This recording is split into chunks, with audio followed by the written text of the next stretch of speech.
आज पढ़ते हैं सेल सिग्नलिंग। तो सेल सिग्नलिंग होता है ट्रांसफ़र करना इंफॉर्मेशन को एक सेल से दूसरे सेल में, ये सेल सिग्नलिंग कहलाता है। और इसकी वजह से अदर सेल्स ग्रो होते हैं, मूव करते हैं, शेप चेंज करते हैं। अब आते हैं लिगेंड और रिसेप्टर। तो लिगेंड क्या होता है? वो सेल जो कम्युनिकेट करना चाहता है अदर सेल के साथ और उनको मैसेज भेजना चाहता है, तो उस सिग्नलिंग मॉलिक्यूल को हम लिगेंड कहते हैं। लिगेंड प्रोटीन्स भी हो सकते हैं, लिपिड भी हो सकते हैं, अमाइनो एसिड, मेटाबोलाइट, गैस या अदर मॉलिक्यूल्स हो सकते हैं।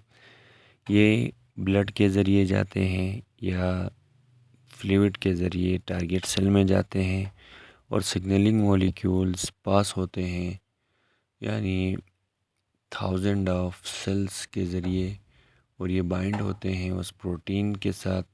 उसको हम कहते हैं रिसेप्टर। तो जिस प्रोटीन के साथ लिगेंड बाइंड हो, ये रिसेप्टर कहलाता है और ये टारगेट सेल पे पाए जाते हैं रिसेप्टर। और हर लिगेंड को क्या चाहिए होता है? रिसेप्टर चाहिए होता है।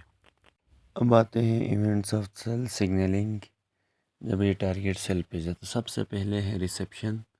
रिसेप्शन उस प्रोसेस को कहते हैं जिसमें टारगेट सेल डिटेक्ट करता है लिगेंड को जो बाहर से सेल के आ रहा होता है। ये प्रोसेस रिसेप्शन कहलाता है।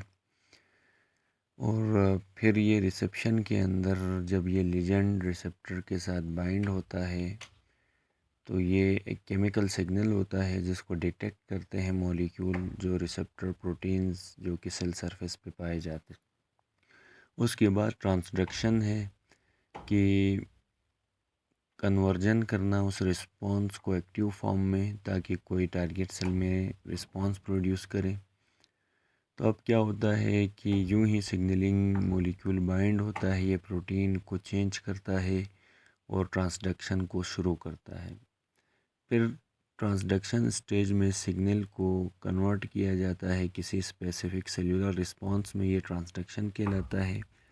रिस्पॉन्स ये होता है कि अब यहाँ पर जो थर्ड स्टेज है सेल सिग्नलिंग की, जिसमें सिग्नल फाइनली एक्टिवेट होकर एक स्पेसिफिक सेलुलर रिस्पॉन्स जनरेट करता है।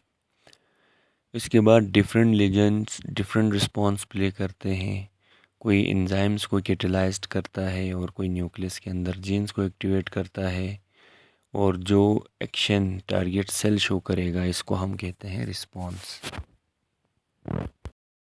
अब देखते हैं पाथवे जहाँ से सिग्नल आउटसाइड से इनसाइड आता है क्या करता है।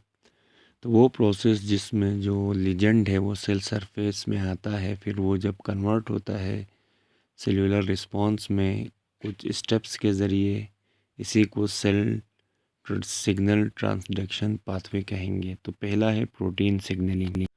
प्रोटीन सिग्नलिंग में प्रोटीन और पेप्टाइड हार्मोन और वाटर सोल्यूबल होते हैं और ये पास नहीं कर सकते प्लाज्मा मेम्ब्रेन से। तो जो फर्स्ट मैसेंजर है यहाँ कोई हार्मोन होता है, फिर ये बाइंड होता है रिसेप्टर के साथ plasma membrane of target cell के, और वहाँ बहुत सारे इवेंट्स सेल में क्रिएट करता है।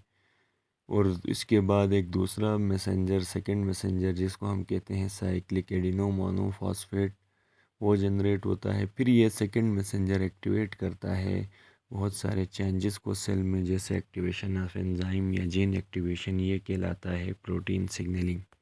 स्टेरॉयड सिग्नलिंग में ये होता है कि कोई स्टेरॉयड हार्मोन जो लिपोफिलिक है, फैट लिविंग है, वो फ्रीली डिफ्यूज़ कर सकता है प्लाज्मा मेम्ब्रेन में।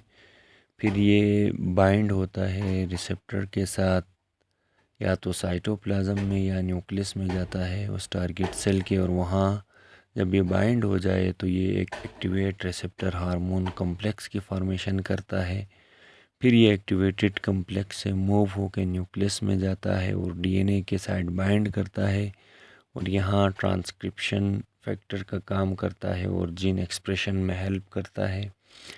और ये स्टेरॉयड सिग्नलिंग में कोई एस्ट्रोजन, प्रोजेस्टेरोन, टेस्टोस्टेरोन या ये होते हैं, यानी मुख्तलिफ स्टेरॉयड हार्मोन्स हो सकते हैं इस तरह के।